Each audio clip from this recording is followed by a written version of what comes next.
Many investors have wondered what this could mean for markets.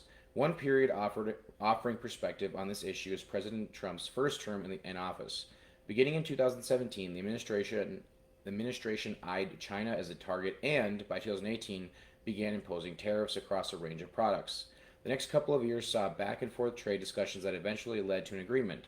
Though pre existing tariffs remain in place, despite all this uncertainty, both China and the US posted higher cumulative returns than the MSCI World X USA index over the 4 years of Trump's term. Markets are forward looking, and the economic impact from initiatives such as tariffs is likely already reflected in current market prices. When these expected developments come to pass, the effect on markets may be muted.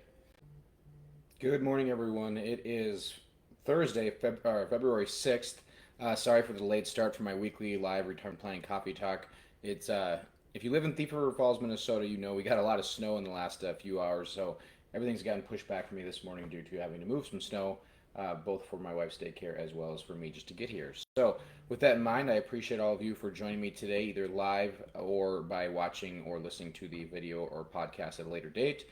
Please let me know what your thoughts are before, during, or after the live conversation. I genuinely appreciate it. As a reminder, live weekly retirement planning coffee talks are a casual way for me to connect and answer questions, even if you are not a client, at no cost. So join me on the Facebook Live here or stop by my office to enjoy free coffee. If you'd rather not ask questions online or in person during the live session, feel free to message me directly, or simply enjoy your coffee at my office and we can chat once the live video wraps up.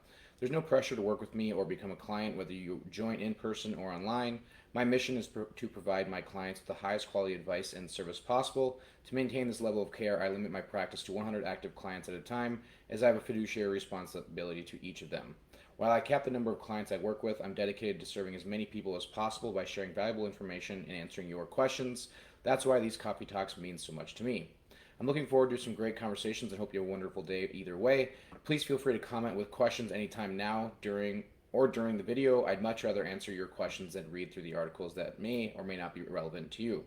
There is a link included in the description if you'd like to schedule a call to ask questions privately. Disclaimer: this content is not legal, tax, or investment advice. Always consult a qualified professional regarding your own situation. And since this is a live session, I may occasionally make a mistake, but I'll do my best not to. With that in mind, please do drop your questions or comments in the comments section at any time, but preferably at your earliest convenience. My goal is to wrap this up within about 10 minutes because, as I'm finding, and I think most people could agree with, most of us don't have the time or attention span to watch a video or listen to a video for more than that in our busy lives. So while I'm waiting for questions or comments, I will cover one article here that I have prepared, and then hopefully we'll get some questions or comments, and if not, that's okay. We can all go on with our days, and hopefully we all have a great day. With that being said, I'd like to share my screen. I always struggle to figure out how to do that when I'm in the live coffee talk. I can see a share option before I start the call or the live, and then as soon as I start the live, it's like I lose the ability to share my screen. So if you are watching and you know how I can share my screen, please let me know. Or else I'm just going to have to start sharing my screen before I start the live. I don't know why I can never figure that out.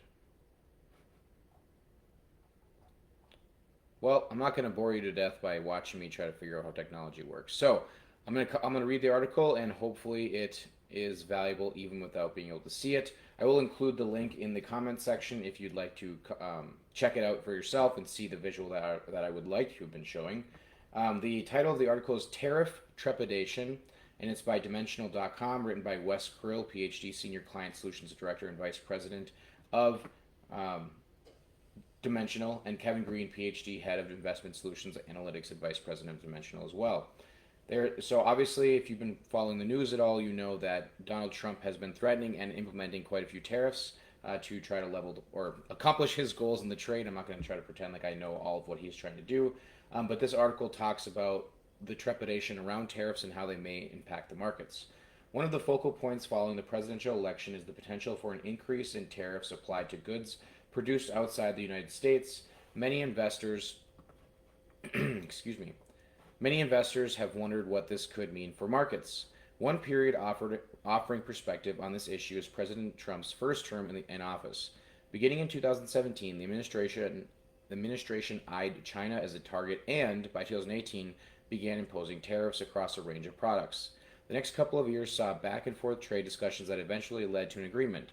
Though pre existing tariffs remained in place, despite all this uncertainty, both China and the US posted higher cumulative returns than the MSCI World X USA index over the 4 years of Trump's term.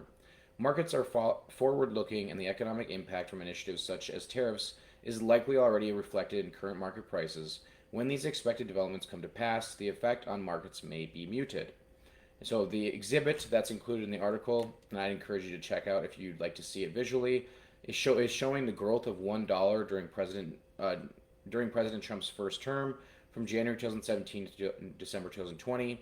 So in 2017, newly elected President Trump calls for tighter tariff enforcement and a review of U.S. trade deficits. Trump and Xi meet and announce a 100-day plan for trade talks that ends without an agreement. In 2018, U.S. imposes tariffs on washing machines, solar panels, steel, and aluminum products. U.S. and China swap retaliatory tariffs up to 25% across a range of products. U.S. and China agree on a 90-day halt to new tariffs. 2019, further U.S. and China trade talks fail to materialize. China halts purchases of U.S. agricultural products.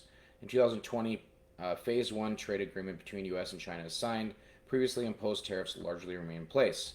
So all of that happened over the 4 years, but $1 at the beginning of President Trump's term would have grown to $2 if you were investing in the Chinese index, $1.81 if you were investing in the U.S. SP 500, which that's an 81% increase in the U.S.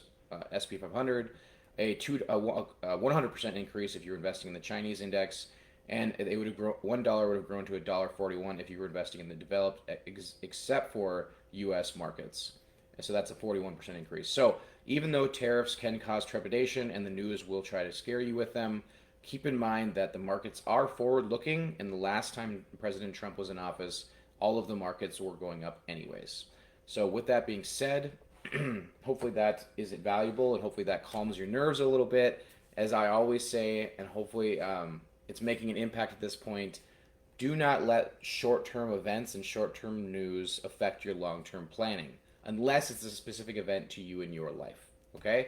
So with that being said, any questions or comments on how tariffs could or may or may not affect the U.S. markets, please leave them in the comment section.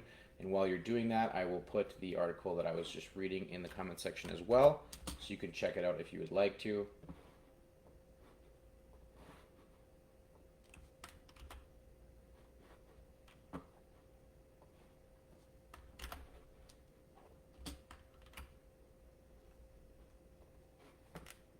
All right, so because I'm not seeing any questions or comments regarding that article or anything else financial planning related, I would like to once again apologize for the late start.